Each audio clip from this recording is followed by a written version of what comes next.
Oui, merci Président. Je vais faire comme vous dites, je vais rebondir parce que avec tout ce que je viens d'entendre, il y a matière en plus. Lorsque j'ai lu le DOB et que j'ai préparé mon intervention, j'ai pointé du doigt un point qui serait celui autour duquel les interventions seraient faites, à savoir la dette. C'était gros comme je sais pas quoi, en tout cas que ça allait être le sujet central. Pourquoi? Bon, parce qu'on on en a eu en plus la preuve de la part de nos collègues du centre et de la droite. Ils ont des choses à cacher, en tout cas des échecs, des errances pardon, à éclipser.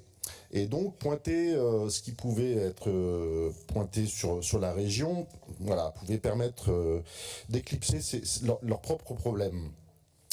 Mais quelle arrogance de la part de ceux qui ont ruiné la France. Je suis stupéfait, voilà, je vous le dis. Les leçons d'économie qu'on vient de recevoir, c'est juste exceptionnel. Moi, quand on a creusé de plusieurs centaines de milliards la dette de la France et qu'on vient dire ici même ce qu'il faut faire, je trouve ça assez incroyable. Et la deuxième chose qui m'interpelle dans ce que j'ai entendu, c'est que jamais, jamais on entend parler de la dette, jamais on ne dit pourquoi. Jamais. Que des chiffres. J'y reviendrai dans mon propos si vous le voulez bien. Je m'associe à ce qui vient d'être dit pour les remerciements évidemment à Sandrine. Alors au-delà de ses compétences, de la bonne humeur aussi qu'elle distille et sincèrement au regard du contexte, ça fait pas de mal que d'avoir de la bonne humeur. Donc merci à Sandrine et merci aussi aux services qui l'ont accompagnée également pour les travaux en commission. Chaque année qui passe voit la même ritournelle dans nos premiers commentaires sur la situation dans laquelle nous nous trouvons, toujours plus inédite, toujours plus chaotique, toujours plus insondable, mais jusqu'où? Chaque année, on pense que le fond est déjà sous nos pieds et pourtant on baisse d'un étage encore et toujours. Les inquiétudes des uns ne semblent pas rejoindre les préoccupations des autres, à croire que le président de la République se complaît dans cette situation comme un chaos organisé. D'ailleurs, tout le monde n'y perd pas. Les plus riches sont toujours plus riches, avec les années qui s'égrènent depuis 8 ans, et les plus fragiles sont au bord du précipice quand ils n'ont pas déjà sombré. Les variables d'ajustement, les collectivités notamment, ne peuvent plus jouer le rôle d'amortisseur et nous rejoignons l'exécutif régional, et ça a été pointé tout à l'heure sur ce point, dans la tempête qui dure, un véritable acte de décentralisation est plus que nécessaire. Mais cela semble un vœu pieux face à l'obstination du président de la République à promouvoir son mandat comme absolu, au mépris de solutions à trouver. Outre des contraintes exogènes avec des règles du jeu que nous fixe l'État, qui sont déconnectées des actions des régions et des leviers, notamment fiscaux et financiers, comme j'y reviens à chaque question budgétaire, s'ajoutent encore et toujours d'autres contraintes, fruits de cette gestion politique chaotique. Inflation, évolution des dotations, de la fiscalité transférée, et sans compter les incertitudes politiques que nous fait peser le pouvoir en place au niveau de l'État et de ses conséquences directes même sur nos finances. La détérioration de la note française par les agences de notation entraîne une dégradation des conditions d'emprunt qui se portent jusqu'à nous. Autre exemple qu'on a eu dernièrement avec les démissions successives au niveau gouvernemental, 20 millions pour nos finances. Voilà, c'est juste ça ce que ça a coûté lundi matin en l'espace de quelques minutes avec des taux qui ont complètement dévissé. Comment par ailleurs débattre sereinement de nos orientations face à l'épée brouillard devant nous? Je parle du budget de l'État encore et à nouveau. À quelle sauce allons-nous être mangés? 90 millions, 100 millions, plus?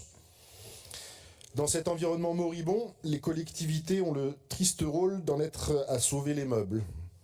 Rester à flot pour autant que possible. Et on peut saluer l'ambition de reconstituer un taux d'épargne brut et net, qui, il est vrai, s'était fortement dégradé ces dernières années depuis Covid, ainsi que ramener la capacité de désendettement sous la barre des 10 ans. Toutefois, nous savons qu'il faut rester vigilant. L'ambition est optimiste, par nature, et tant le contexte actuel est un cadre général qui se détériore, sans voir l'horizon s'améliorer, dans le géopolitique, mais aux incidences et conséquences directes financièrement, les taux d'emprunt et la confiance des prêteurs à la France, que sur les collectivités, comme je viens de l'évoquer précédemment. Donc la dette est le nœud du problème, en tout cas le prisme par lequel le budget est traité. C'est bien, signe de rigueur. On salue cette volonté de ne pas, se laisser déborder et laisser glisser, comme l'a fait l'État. C'est aussi courageux car cela signifie de devoir faire des sacrifices par ailleurs. Vous avez affiché cela en disant que la région ne se substituera plus au désengagement de l'État. Alors je vous dirais chiche, et notamment sur un certain nombre de domaines. Je ne développerai pas plus. Toutefois, attention dans ces choix à faire, que la dette ne serve pas d'argument justificatif à tout va. Les arbitrages nécessaires sont primordiaux dans le discernement de ce qui doit être prioritaire ou non. Les associations ou les entreprises, et lesquelles? Les services ou les investissements, et lesquels? Etc. etc. J'avais dit par le passé que le niveau d'emprunt et la capacité de remboursement devaient être une boussole, un indicateur. Il ne doit pas pour autant être l'alpha et l'oméga de nos politiques. La dette, si elle doit être mesurée, et vous savez le faire, nous le saluons, ne doit pas non plus être dénigrée par rapport à tout ce que je viens notamment d'entendre. Par exemple, quand on emprunte pour faire un lycée, si l'emprunt reporte aux générations futures son coût, celui de la dette, il n'en demeure pas moins non plus que ce sont ces générations qui vont bénéficier de ces investissements. La dette n'est donc pas forcément un poids d'un investissement d'aujourd'hui reporté aux générations futures. Ça l'est seulement dans le cadre d'investissements inappropriés ou inopportuns. Un bémol toutefois, attention à la charge de la dette qui continue à peser et de plus en plus, 69,2 millions en 2024, 75,3 estimés en 2025, et un glissement continu jusque 98 millions, un peu plus, à l'horizon 2029. Tout le monde ne perd pas dans la crise, et quant au paiement de la dette, mais à qui cela profite, je n'y reviens pas puisque je l'ai pointé tout à l'heure en introduction. Et c'est là que se situent les débats finalement, non pas sur les techniques budgétaires ni même les objectifs. Nous n'avons pas vraiment de vision divergente, Monsieur le Président, notamment dans la bonne conduite des ratios. C'est donc sur le contenu, les choix, ce que le Césaire nomme joliment une hiérarchisation stricte des investissements afin de concentrer les moyens sur les priorités stratégiques. En toute constance, et parce que nous pensons qu'en cette période d'instabilité et de fragilité, il nous faut préserver l'essentiel, associations, environnement, culture, économie résiliente, agriculture responsable, enseignement, etc. Et au moins, si ce n'est annulé, reporter des investissements ou participations lourdes à des projets, si ce n'est inutile, qui peuvent pour le moins attendre que le brouillard devant nous se lève. Dans les aides aux entreprises, où il nous faut aussi également encore davantage sélectionner et même revoir notre règlement d'intervention.